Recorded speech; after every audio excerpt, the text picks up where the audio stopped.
루소 작가의 습관부터 바꿔라라고 하는 책이 있는데요, 그 삼성의 혁신이 이건희 회장의 세 번의 그 분노에서 출발되었다고 합니다. 첫 번째는요, 당시에 일본인 고문이었었던 후쿠다시가 아무리 이야기를 해도 개선이 안 되었었던 부조리였었다 그래요. 두 번째는 세탁기 뚜껑이 안 닫힌다고 칼을 가지고 와서 깎아내는 이제 그러한 모습을 보면서 품질 불량 사건, 이것이 두 번째 분노였습니다. 세 번째는 삼성그룹의 한 경영자가 수출 부진을 설명하는데 책임 전가를 자꾸 옆에 있는 사람들에게 하는 거예요. 이렇게 책임 전가를 하는 남 탓하는 의식의 개선, 이것이 안 되고 있구나, 이러한 것들을 보면서 이제 분노가 일어났습니다. 이 세 차례의 분노로 혁신이 시작이 되었었던 거예요. 현대를 세운 정주영 회장도 있습니다. 왕 회장이라고 불렸는데 열정으로 가득했었던 그분의 말들을 보면 불가능합니다, 할 수 없습니다 라고 되뇌었었던 많은 사람들에게 이렇게 얘기했다 그래요. 불가능하다고? 해보기는 했어? 길을 모르면 길을 찾고, 찾아도 길이 없으면 길을 만들어야 한다고. 성패는 일하는 사람의 자세에 달린 거야. 고정관념이 멍청이를 만든다고. 생존하기 위해서 분노하는 기업들을 보면 결국 그 안에는 열정으로 가득했었던 사람들, 열정으로 가득했었던 그 누군가가 있었음을 우리가 볼 수 있습니다. 여러분, 이러한 주님 앞에서 이러한 어떤 분노들, 주님 앞에서 열정들을 우리가 가지고 있습니까? 때로는요, 우리의 속이 상해서 잠이 안 올 때가 있습니까? 그분을 사랑하고자 하는 마음들, 그분의 일들을 하고자 하는 생각 때문에 견딜 수 없었던 적들이 있었습니까? 하나님이 없는 이러한 시대에 하나님의 이름을 조롱하는 사람들을 보고 고통들이 우리 가운데에 있었습니까? 열정, 하나님께서 우리를 향하신 바로 그 열정, 하나님만 가지시는 것이 아니라 저와 여러분들도 동일하게 가져야 되는 그러한 감정인 것이죠. 여러분, 오늘 엘리야 열정을 가진 사람이었습니다. 하나님의 이름이 없는 곳에서 더 이상 물러나지 않았던 사람, 사랑하시는 그 열정을 알았고 그 열정을 간직했고 그렇게 끝까지 살기를 원했습니다. 여러분, 오늘 이 시간 이 엘리야의 이야기를 잠시 해보기를 원해요. 우리 18장 1절을 다 함께 읽습니다. 많은 날이 흘러서 3년이 되던 해에 주님께서 엘리야에게 말씀하셨다. 가서 아합을 만나거라. 내가 땅 위에 비를 내리겠다. 많은 날이 흘러서 많은 날이 지나서 가뭄 3년이 되었다라고 하는 거예요. 한 3년 6개월 정도 성경에서는 그렇게 표현하고 있어요. 여호와의 말씀이 엘리야에게 말씀하여 이르시되 너 가서 엘리야 만나라. 그럼 그 전에는 어떻게 됐다는 거예요? 엘리야를 안 만났다는 거예요. 숨어 있었다는 뜻인 거예요. 그래서 2절에 보면 보이려고 갔다, 만나려고 갔다, 이러한 모습들, 이러한 행동들을 우리가 알 수 있습니다. 중요한 점들이 하나 있죠. 만나는 것이 도대체 어떤 의미일까?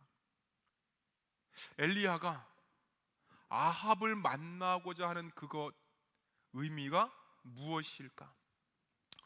여러분, 1절 끝부분에 보면 아합을 만나라, 그리고 뭐라고 나와 있죠? 내가 땅 위에 비를 내리겠다, 이렇게 말씀하고 계시는 거예요. 그러니까 엘리야하고 아합과 만나는 그때 3년 동안 비가 내리지를 않았습니다. 여러분, 비가 안 오면 어떻게 되죠? 비가 안 오면 어떻게 돼요? 가물죠. 가물어요. 여러분, 마르게 되어 있습니다. 온 이스라엘이 가물었어요. 그렇게 고통을 받았어요.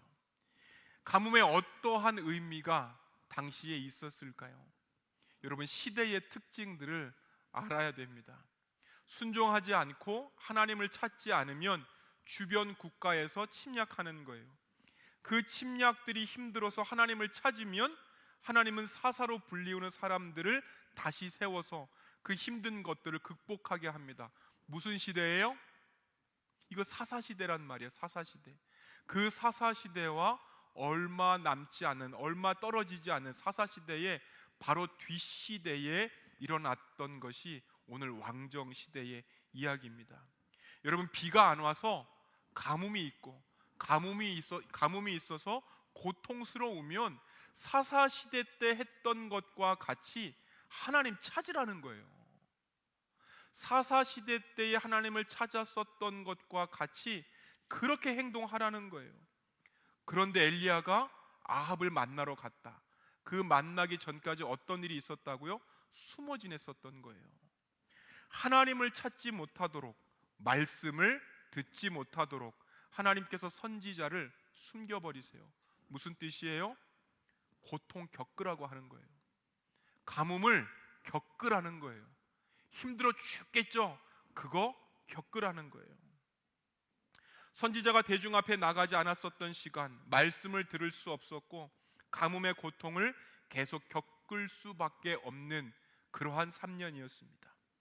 이럴 때에 기도만 했던 그를 아합과 만나라 라고 하셨던 것, 이제 하나님께서 무엇을 하시겠다라고 하는 뜻인 거예요. 무엇일까요? 하나님께서 무엇을 하시고자 하셨을까요? 여러분, 회복입니다. 이 만남 이후부터 회복의 시간이 시작되는 거예요. 가뭄이라고 하는 그 고난을 끝내시고 회복의 때를 보이시고자 하시는 거예요. 그러니까 여러분, 오늘 말씀도 가뭄의 심판이 멈추고 회복이 시작된다라고 하는 그 맥락에서 이야기를 해야 됩니다. 여러분, 하나님께서 아합 그리고 엘리야 이 두 사람을 만나게 하시는데 또 중요하죠. 우리의 정보, 우리의 지식이 부족합니다. 아합은 누구고 또 엘리야는 그렇다면 누군가? 여러분, 성경학자들이 이스라엘 전체들을 쫙 보면서 야, 큰일 났다. 더 이상 회복이 불가능하다. 이 나라 갈 때까지 갔구나. 망하는 거 외에는 답이 없는 그때를 넘어갔구나. 이 회복 불가능한 지점을 말하는 시대가 있는데 그 시대를 연 사람이 아합 왕이에요. 죄악의 클래스가 달라진 시대, 죄악의 어떤 퀄리티가 상당히 높아져 갑니다. 이 아합의 죄가 높아진 이유는 그 아버지 때문인데요. 한번 읽어보시겠습니다. 시작. 오므리가 여호와 보시기에 악을 행하되 그 전에 모든 사람보다 더욱 악하게 행하여, 성경의 표현으로 볼 때 처음 나오는 표현이에요. 더욱 악하게 행했다. 그런데 아합에 와서는요, 죄악이 한층 더 획기적으로 업그레이드가 돼요. 한 번 더 읽어보시겠습니다. 그의 이전에 모든 사람보다 여호와 보시기에 악을 더욱 행하여 느밧의 아들 여로보암의 죄를 따라 행하는 것을 오히려 가볍게 여겼다. 뭐라고요, 여러분? 오히려 가볍다는 거예요. 그런 옛날 죄 그 취급도 안 한다는 거예요. 막 죄들이 새롭게 나타나. 한 차원 높아져. 강도도 세. 이 아합 왕의 죄를 누구하고 비교하는 거예요? 느밧의 아들 여로보암과 비교하고 있는 거예요. 그럼 여로보암은 또 누구냐? 계속 이제 꼬리에 꼬리를 무는데 아합이 나왔고 오므리가 나왔고 여로보암까지 갔어요. 여로보암이 누구냐면 이스라엘에 공식적으로 우상이 들어와도 돼라고 그렇게 천명한 첫 번째 왕이 여로보암 왕이에요. 여러분, 출애굽 시대를 잠깐만 돌아가 봅시다. 모세가 율법을 받기 위해서 어느 산으로 가죠? 어느 산으로 가요? 시내 산으로 간단 말이에요. 근데 시내 산에서 10계명을 받는데 시간이 오래 걸립니다. 그래서 아래의 동네에 있었던 이스라엘이 했었던 행위, 무슨 신을 만들어요? 금송아지를 만들죠. 내려와서 보니 금송아지가 판을 치고 있는 거예요. 모세가 어떻게 합니까? 사람들을 시켜서 그 금송아지 만든 사람들을 다 죽여버렸던 거예요. 수많은 사람들이 죽고 난 다음에 그 우상들을 몰아낼 수 있었습니다. 그런데 그 금송아지를 그대로 가지고 와가지고 공식적으로 인정했던 왕, 이 사람이 여로보암인 거예요. 이 오므리 시대 그리고 그의 아들 아합의 시대까지 와서 더 이상 죄가 죄처럼 여겨지지 않습니다. 여러분, 이것을 무엇으로 표현할 수 있을까요? 어느 집사님께서 이러한 얘기를 하셨어요.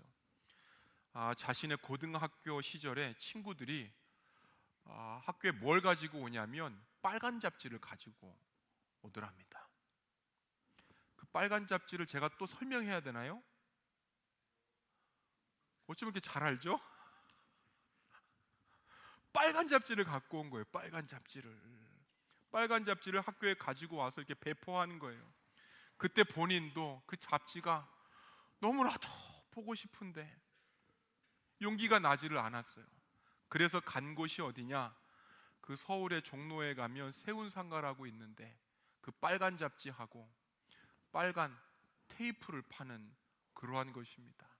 서성이면 아저씨가 와서 그거 구해? 떨리는 마음으로 세운상가를 뒤지고 뒤졌는데 허탕을 쳤다는 거예요. 물건 파는 아저씨를 만나지 못했습니다. 이분께서 왜 그러한 옛 이야기를 했을까? 그 시대의 젊은이들이 가졌었던 어떠한 욕망, 지금 우리가 가지고 있는 그러한 욕망, 여러분 별다를 것이 없어요.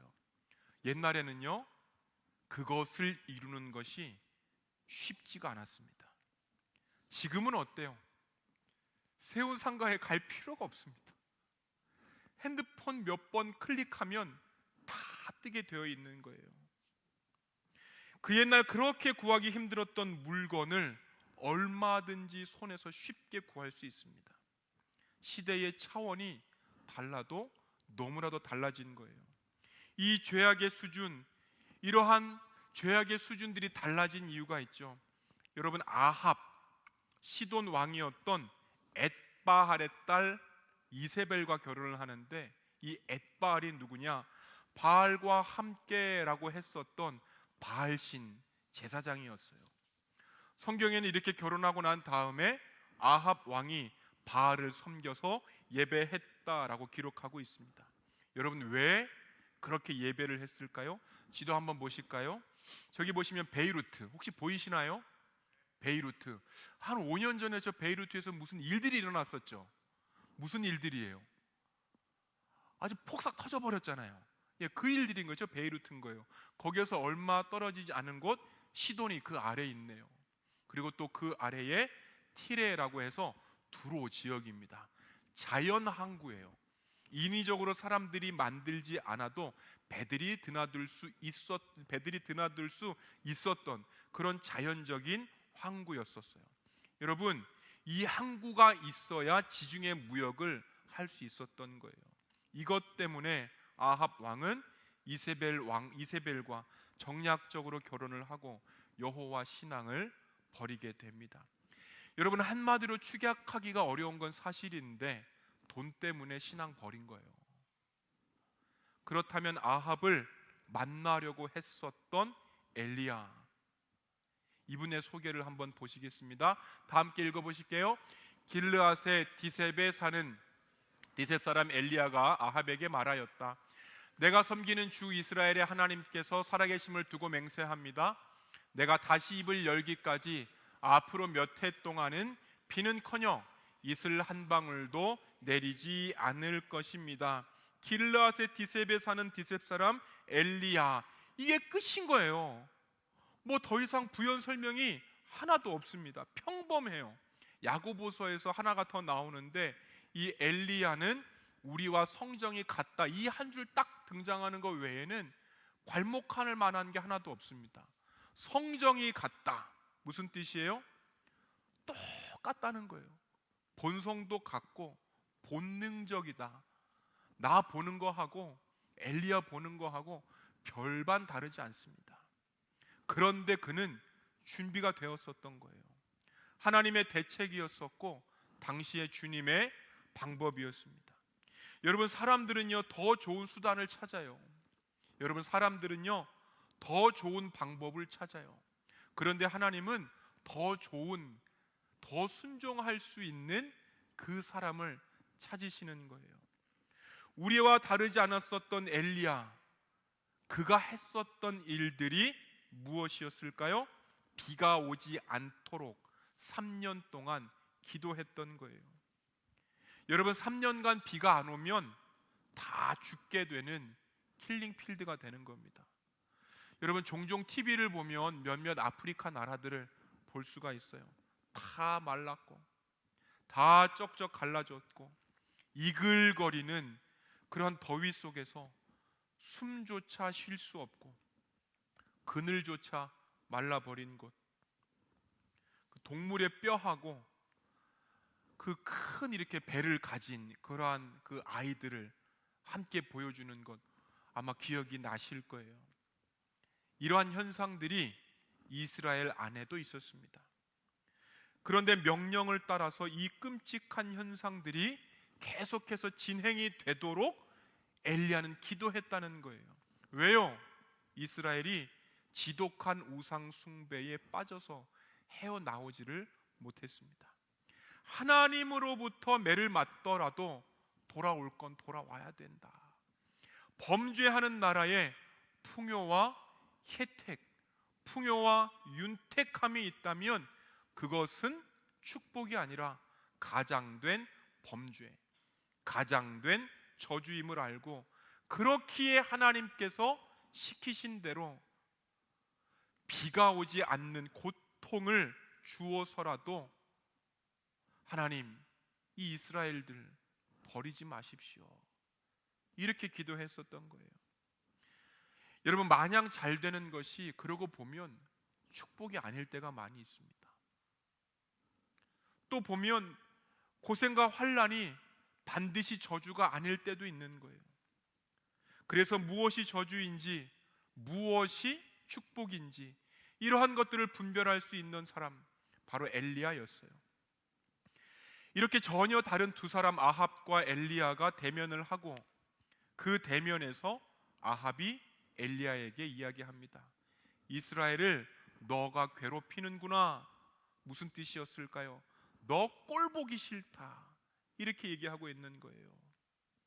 그때에 엘리야가 무엇이라고 대답합니까? 한번 읽어보시겠습니다. 시작. 임금님과 임금님 아버지의 가문이 괴롭히는 것입니다. 임금님께서는 주님의 계명을 내버리고 바알을 섬기십니다. 재앙의 원인이 뭐라고 얘기하고 있는 거예요? 바알이라고 얘기하고 있는 거예요. 재앙의 원인이 무엇이라고 얘기하고 있는 거예요? 우상 숭배라고 이야기하고 있는 거예요. 더불어서 이 죄가 너가 만든 죄가 아니고 축적되고 진행되어 온 나라의 죄다. 너가 대표자니까 아합의 왕이시여, 당신이 이거 끊어야 됩니다. 이러한 만남 이후에 사건이 급속하게 진행이 되고, 그 사건의 어떤 클라이막스가 오늘 본문인 거예요. 19절인데요 한번 또 읽어보실게요. 이제 사람을 보내어 온 이스라엘을 갈멜산으로 모아주십시오. 그리고 이세벨에게 녹을 얻어먹는 바알 선지자 450명과 아세라 예언자 400명도 함께 불러주십시오. 400명 플러스 450명은 몇 명이에요? 850명. 그래서 인터넷에다가 850 치면 딱 이 이야기가 나옵니다. 갈멜산 엘리야 이야기, 이 이야기가 나오는 거예요. 여러분, 게임의 룰과 방법, 갈멜산에 모였던 850명 선지자, 이 사람들만 있었던 게 아니고, 이렇게 이 바알이 진짜냐, 아세라가 진짜냐, 뭐가 진짜냐, 이러한 것들을 고민했었던 백성들도 같이 모였을 거예요. 게임의 룰과 방법들을 엘리야가 결정합니다. 엘리야가 주도권을 잡고 대결합니다. 이러한 요구에 바알 선지자 아합, 이세벨이 동의를 해요. 여러분, 그 체육에서 씨름, 일본에는 뭐가 있죠? 스모. 이 둘이 이렇게 싸우면 누가 이길까요?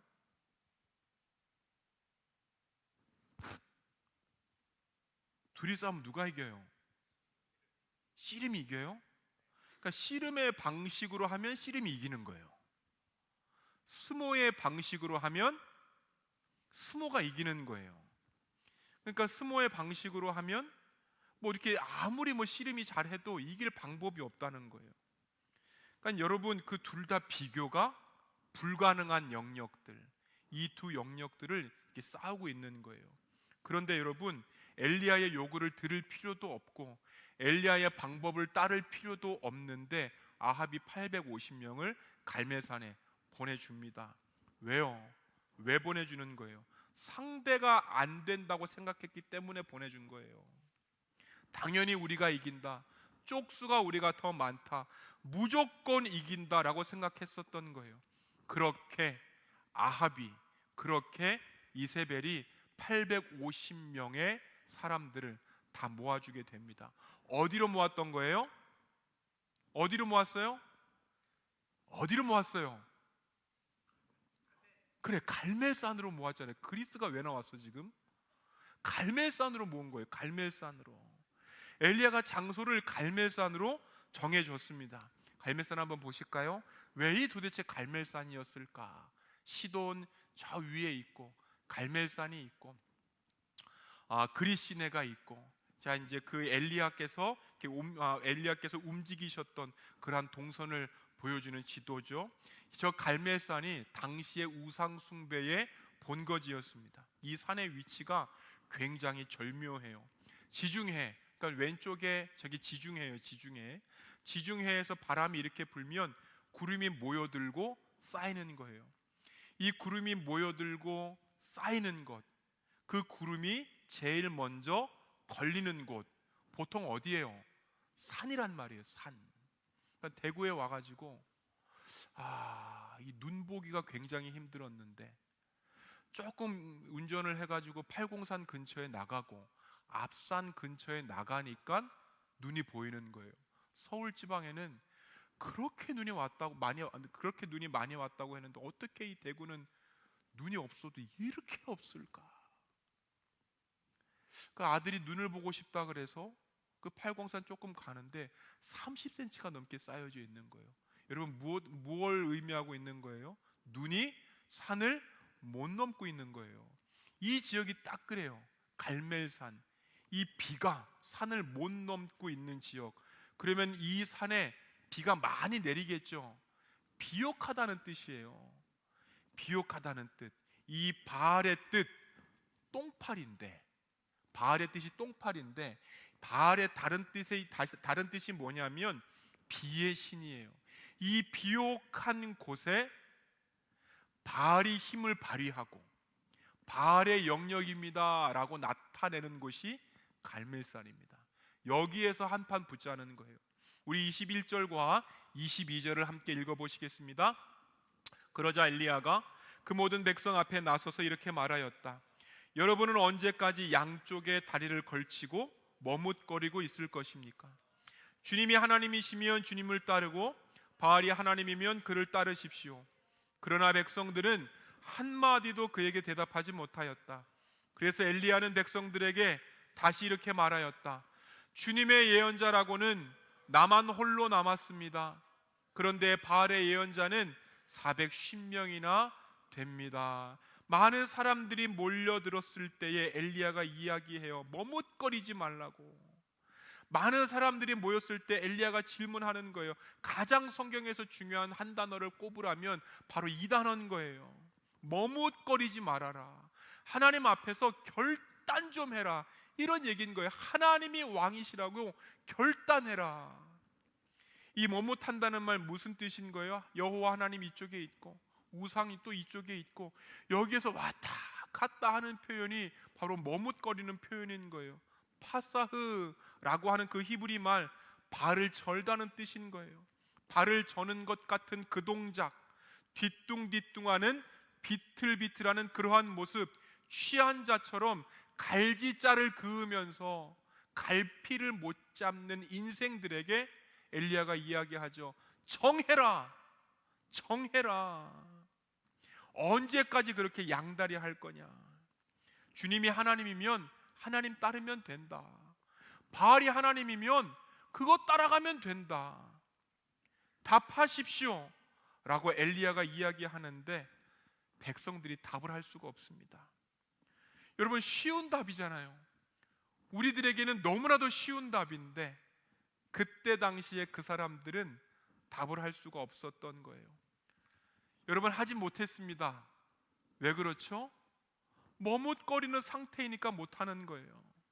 마음 가운데에 확정된 주인이 없으니까 못하는 거예요.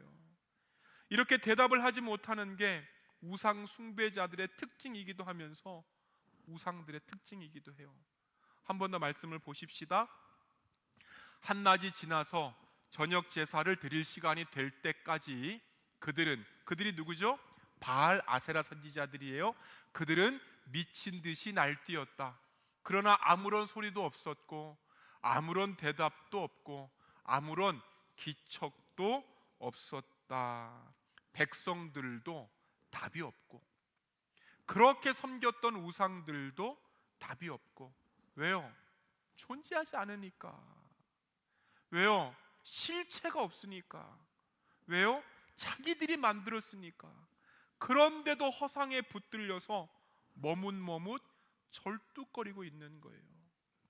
여러분, 당시에 이스라엘이 얼마나 머뭇머뭇거렸는지, 당시에 이스라엘이 얼마나 타락을 했는지 한 가지를 말씀드리기를 원해요.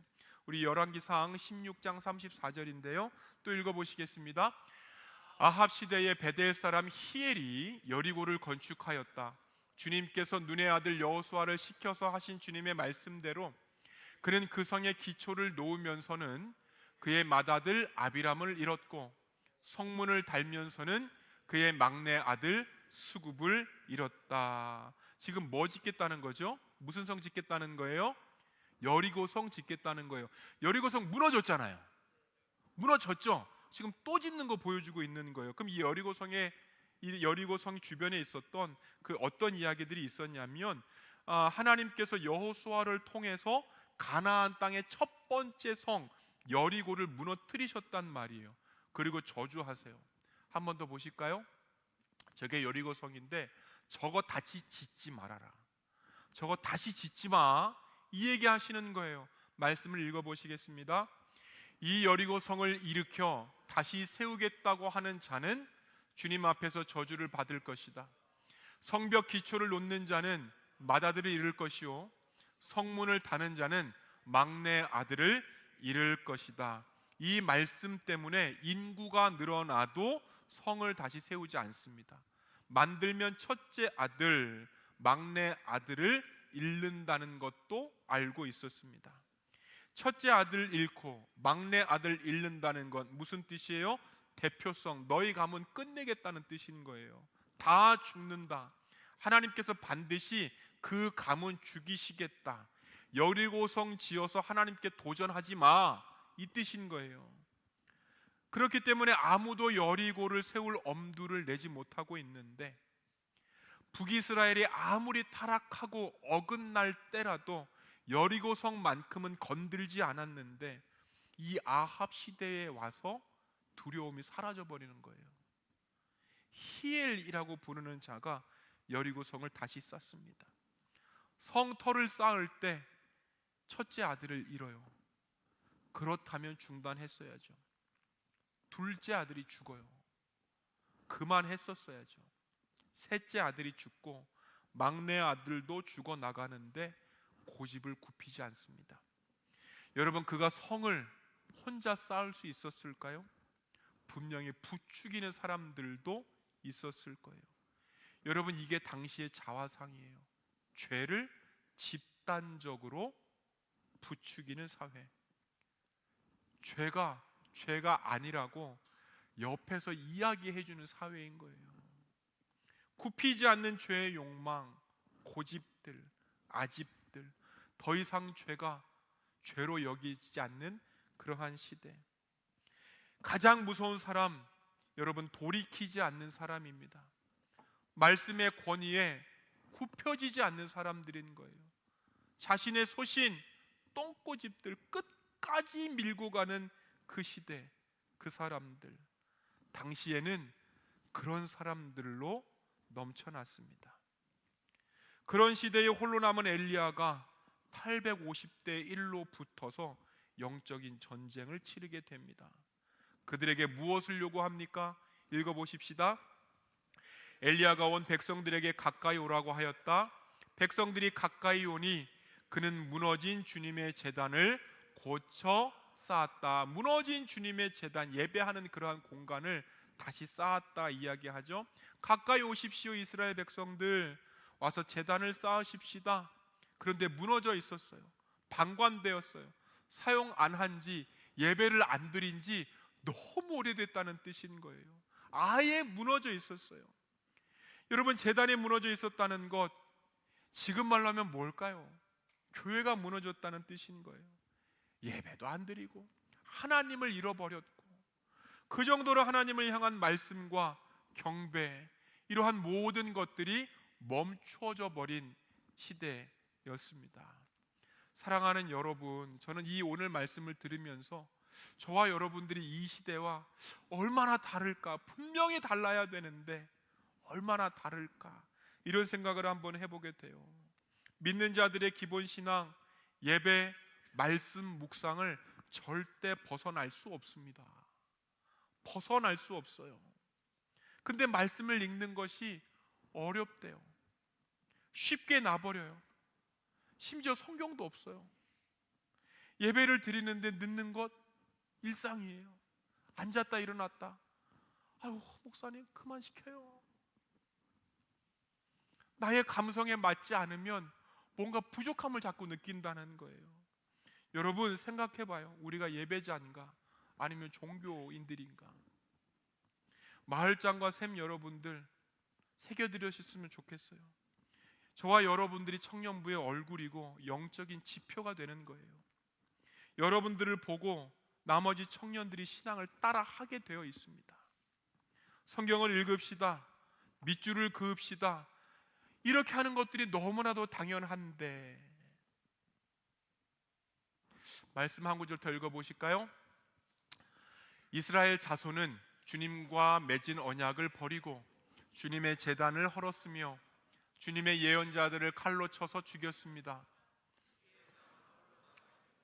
그들은 내 목숨마저도 없애려고 찾고 있습니다. 우리 첫째 줄 한번 더 읽어보시겠습니다. 이스라엘 자손은 주님과 맺은 언약을 버리고, 제단을 헐은 건 또 누구예요? 이스라엘 본인들인 거예요. 말씀을 잃은 것도 이스라엘 본인들인 거예요. 여러분들 본인들인 거예요. 남 탓할 수 없습니다. 성경책 안 읽는 거, 여러분 예배 안 드리는 건 남 탓할 수 없는 거예요. 여러분, 제가 말씀을 읽자고 설득해야 됩니까? 이게 어려운 현실인 거예요. 이게 안타까운 현실인 거예요. 가장 기본을 목사가 설득하고 또 이야기해야 되고. 사랑하는 여러분, 예배자로 서시고 묵상자가 되시고 기도의 자리를 지키시는 여러분들 한 분 한 분 되시기를 소망합니다. 제단을 쌓을 때 누구의 이름이 등장합니까? 야곱의 이름이 등장해요. 야곱 아들들의 지파의 그 개수를 따라서 돌 12개를 가지고 옵니다. 이 야곱, 또 하나의 이름이 있죠. 뭐죠? 이스라엘. 이스라엘. 하나님께서 절뚝거렸던 야곱을 무엇로 만드신 거예요? 이스라엘로 만드셨던 그 사건을 엘리야가 이야기해주고 있습니다. 또 읽어보시겠습니다. 시작. 그가 야곱에게 물었다. 너의 이름이 무엇이냐? 야곱이 대답하였다. 야곱입니다. 내가 하나님과도 겨루어 이겼고 사람과도 겨루어 이겼으니 이제 내 이름은 야곱이 아니라 이스라엘이다. 이렇게 야곱의 이름을 이스라엘로 바꾸었을 때가 널적 다리뼈를 치셨을 때다. 제일 큰 뼈를 치셨으니까 야곱이 절뚝거리는데, 야곱에게 말씀하시기를 야곱이라고 하지 않고 이제 너는 이스라엘이야, 이렇게 얘기하고 있는 거예요. 엘리야가 예배 처소를 다시 건축하면서 이 이야기, 절뚝거렸던 것, 절뚝거리는 그 야곱, 우상 숭배에 빠졌던 그 이스라엘을 이제는 하나님 섬기는 이스라엘로 바꾸시겠다는 이 이야기를 하고 있습니다. 여러분, 이렇게 제단을 쌓은 다음에 영적인 대결들이 시작이 됩니다. 이 대결 어떤 양상으로 진행이 될까요? 불붙이기예요. 읽어보실까요? 바알 예언자들이 소 한 마리를 선택하여 각을 떠서 나무단 위에 올려놓되 불을 지피 않게 하십시오. 나도 나머지 한 마리의 소를 잡아서 나무단 위에 올려놓고 불은 지피지 않겠습니다. 그때에 불로 응답하는 신이 있으면 바로 그분이 하나님이십니다. 그런데 바로 이 장면에서 엘리야는 물을 부으라고 하죠. 물 부으면 불은 안 붙는 거예요. 그런데 12번 부으라 그래요. 무엇을 우리가 생각할 수 있습니까? 엘리야에게는 확신이 있었던 거예요. 근거 없는 만용이 아니라 약속의 본질을 알고 있는 자들, 무모할 것 같아도 하나님께서 해결하실 것 같은 그 믿음이 있었던 거예요.